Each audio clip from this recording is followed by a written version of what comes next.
আপন বাবা কি এখনো জীবিত আছে? আছে, বরিশালে আছে, হেডারে জানাইছো না? আরেকটা বইন আছে, হেডার আনছে না। আজকে 3 দিন হয়ে গেছে, একটা অবস্থা হয়েছে যে আত্মীয় স্বজন নিজের আইছে না, হ্যাঁ খালি কয় হ্যাঁ বাপ, হ্যাঁ বাপ, হ্যাঁ কেমনে বাপ হয়েছে এইটা কোন জানাইতো কেউ জানে না না মানে আচ্ছা, এই আপনার আমেনার বাবা, যিনি আমেনার আপন বাবা, উনি এখনো জানে না? হে জানছে, মোবাইলে যে দিছে যে হেটা জানছে, আমাকে তার হ্যার নাম্বার নাই। এখন হ্যার লগে আইছে গেছে, হয়তো তার আমাকে লগে কোনো যোগাযোগ নেই এর লগে। আপনার মেয়ের দিয়ে আপনারা উল্টাপাল্টা কাজ করাইতেন, এটা কি সত্যি? যে না, আমরা কোন উল্টা পাল্টা হের দেখাম করতাম না। রাতের বেলা যে বের হইতো, কই যাইতো, আবার রাতে দিয়ে যেত, এই ব্যাপারটা কি?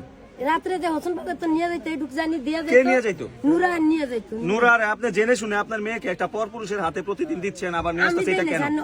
আর আমরা বাস হয়ে গেছি রুলের বাসায় আমরা পাইনি, তালা মারা হয়েছে। এবার এই রাত 3টা বাজার আবার দিই আয়াতে আমি আবার ঘরে। আপনার স্বামী, আপনার যে বর্তমান স্বামী, আপনার মেয়েকে উল্টাপাল্টা স্পর্শ করতো, যেটা আপত্তি করে, এটা কি সত্যি না মিথ্যা? না, এটা সব মিথ্যা। এটা আমার তাহলে আপনার মেয়ে কি মিথ্যা বলে গেছে? যে আমার মাতা, আমার যে আপনার মৃত মেয়ের নামে কি আপনি মিথ্যা বলবেন? এখন উনি আপনার মেয়ে বলতেছে নিজে বলছে। ভাই, উনি বলতেছে এখন উনার মেয়ের মাথায় সমস্যা। আমি কইতে পারতাম না স্যার।